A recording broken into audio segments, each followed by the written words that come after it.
Itu Bu, lidahnya putih banget ya. Oke, mungkin kayak ampas susu kali ya.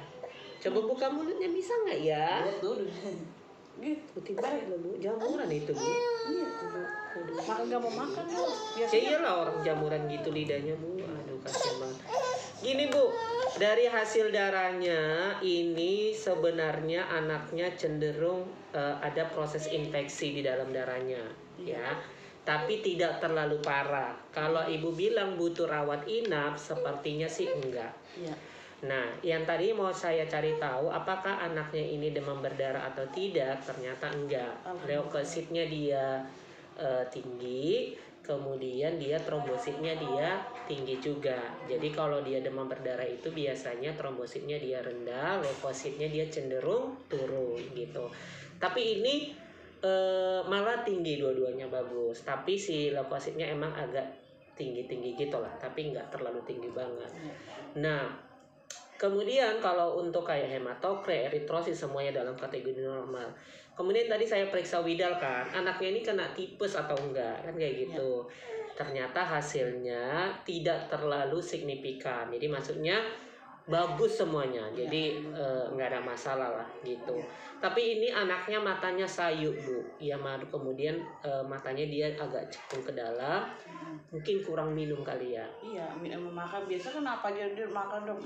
Makan nasi ya doyan, sayur makan bareng. Makan. Nah tapi gini Bu, itu yang membuat anaknya nggak mau makan, karena itu lidahnya putih banget Bu, ya. Nah, jamur di lidah itu salah satu faktor yang membuat anak tidak mau makan, ya gitu. Kemudian juga ya gimana ada jamur Bu, gimana lah rasanya kan? Di paha aja ada jamur, apalagi di lidah kan? Nah, mungkin nanti saya kasih obatnya. Kemudian mungkin selama berobat di bidan mungkin ada dikasih obat-obat steroid, dexa dan sejenisnya, jangan diminum dulu karena itu yang membuat si jamurnya itu nanti makin subur, jadi kayak dipupuk lah intinya ya. Nah kalau bisa hentiin dulu obat-obat sebelumnya, kemudian mungkin saya perlu tambahin antibiotik karena memang leukositnya agak tinggi gitu ya. Kemudian untuk masalah minumnya mungkin walaupun dia sedikit minum, mungkin ya karena efek si lidahnya tadi itu, saya anjurin lebih sering aja dikasih ya. Alhamdulillah udah bisa minum. Oke, mantap kalau kayak gitu. Ini masih ASI? Masih. Oke, bagus. Jadi ASINya lebih sering daripada susu bubuk. Jadi untuk saat ini kalau memang ibu merasa ASI ibu cukup, mendingan pakai ASI, jangan pakai susu formula karena susu formula kan ada endapannya kan, takutnya jadi susu. Ini Dok, boleh nggak susu kotak? Mana minum susu kotak? Jangan dulu dong. Iya, dikasih ya namanya teman itu ya, dia beli susu dibeliin gitu. Oke, kalau bisa jangan dulu ya. Jadi kalau memang ibu ngerasa ASI ibu cukup, mendingan pakai ASI dulu sampai dia nanti pulih. Karena di ASI itu juga mengandung kayak antiinflamasi, antibiotik alami, jadi sehingga proses penyembuhan si anaknya itu juga bisa lebih cepat pulih. Kemudian mungkin ibu hindarin kalau ada saudara yang berjenguk atau teman yang lagi batuk pilek, meler dan sejenisnya yang megangin dia, kalau bisa jangan dulu ya, anaknya lagi jangan sungkan untuk mengatakan itu ya, akan nanti nggak enak hati, nanti sakit hati gitu, mendingan menghindar gitu. Kemudian kalau ada yang merokok Bu, jadi kalau ada merokok ya, orang yang lagi merokok dilarang merokok agak susah ya Bu, sama halnya kayak orang lagi pacaran disuruh putus ya kan, susah. Nah jadi kalau ada yang merokok, abang, adik, saudara, opung, nenek, apa siapanya lah itu, suruh merokok di luar. Gitu bapaknya ya. merokok, Nah, tapi di luar dia. Nah ya bagus. Intinya kalau bapaknya habis merokok ya jangan langsung dicium kan, asap-asapnya kan masih nempel kan dan sejenis anak kayak gitu. Kemudian apalagi ya, jajannya kali ya jangan dikasih coklat-coklat yang terlalu manis gitu. Oke? Cilok paling dia gitu. Nah, masa cilok di usia segini dikasih, gimana sih Bu? Masih 1 tahun juga.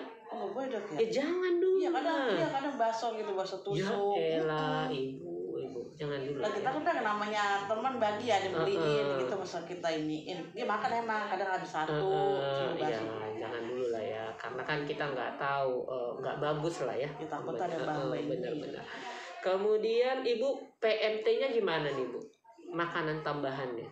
Udah gimana ibu ngelolanya? PMT itu gimana tuh? Kayak makanan harian dia lah. lah sayur, kadang saya sayurin katuk, kayak adem gitu. Terus makan. Ibu kasih dia katuk?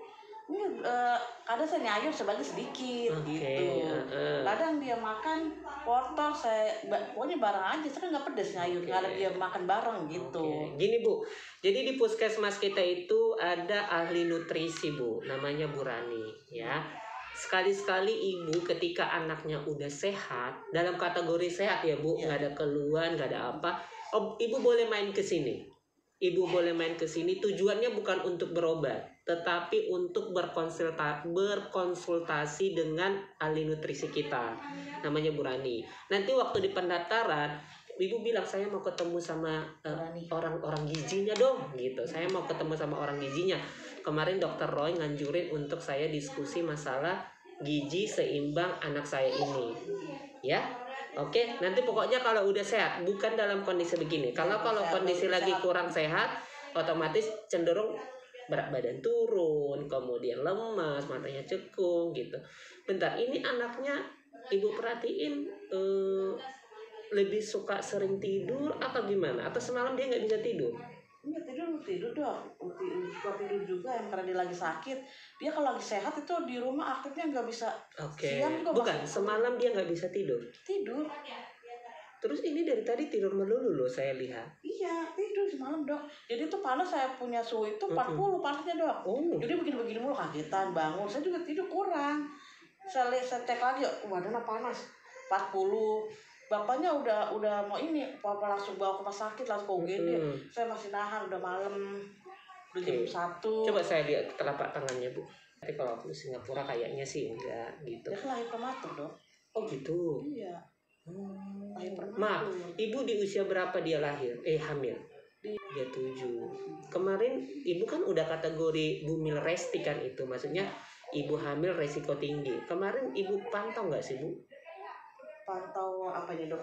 Sering ke posyandu kah? Iya. Sering ke sini? Sering. Kemarin waktu ada acara USG sama dokter spesialis di sini ibu datang? Datang. Tapi nggak ada masalah kata dokter. Kemarin ibu dari pihak rumah sakit mana? Tarumajaya atau Ananda? Ananda. Kata dokter itu apa? Bagus, cuma karena saya di kondisinya darah tinggi dok. Oh gitu. Cuma darah tinggi aja. Oke. Tapi ibu kemarin dioperasi? Iya, saya salah bisa normal, tapi resiko bu. Darah saya tinggi aja dok, 170, pernah 90. Bengkak kaki ibu kemarin? Enggak ya? Alhamdulillah normal dok, cuma resiko darah aja udah. Oke. Abang atau kakaknya berapa tahun? Sekarang kelas 1 SMK. Berapa? Jauh banget tuh. Terus ada lagi yang meninggal. Aku anak ibu itu. Iya. Yang bercerasa kakinya gitu. Iya benar-benar. Sampai kan orang pemerintah berdatang ke rumah. Benar. Kemarin aku diajak itu, tapi aku lagi karena nggak ada dokter yang backup di sini. Ya dokter di puskesmas saja, kasihan ditutup gitu segala macam, makanya nggak jadi ikut. Kemarin gua Jinani bilang, Induk ada kasus begini-begini nih, iya, itu. Mau ikut nggak gitu dan segala macam. Oh iya, dan ntar nanti kalau kabarin ke rumahnya kabarin. Tiba-tiba dok anak yang kemarin yang saya ceritain itu udah almarhum. Oh alah, belum sempat lagi lihatnya gitu. Tapi yang mudah-mudahan ini anaknya sehat bu, seperti aku bilang. Tapi kalau dalam 3 hari Senin deh, Senin tidak ada perubahan, ibu datang ke sini biar kita rujuk ke dokter anak. Iya. Oke? Mudah-mudahan ya apa dok ya. Mudah-mudahan. Nanti bilang sama si petugas apoteknya, Bu, ini yang untuk lidah kan, bukan yang, soalnya obatnya ini ada yang untuk kulit, ada yang untuk di lidah, yang aman untuk ditelan, gitu. Nanti pastikan itu yang bisa untuk ditelan. Nanti mana tahu dia lupa atau ibu juga skip bacanya. Jadi pastikan, Bu, ini obatnya ini untuk yang bisa ditelan kan, untuk di lidah gitu. Kalau kata dia iya, berarti aman. Oke? Iya. Jelas? Ada lagi yang mau ditanya? Kalau demam berdarah itu biasanya dia pasti turun trombositnya itu di hari ke-4, ke-5, ke-6, ke-7. Makanya dia tapak kuda kan. Jadi demamnya si apa itu kan tapak kuda. Trombositnya ketika dia sudah tidak demam, biasanya di situ baru trombositnya makin drop. Kalau ini sih dia kayaknya sih mudah-mudahan tidak. Gitu ya. Berarti Senin kalau iya benar. Kalau tidak ada perubahan hari Senin datang ke sini biar kita rujuk ke dokter anak rumah sakit. Oke? Iya.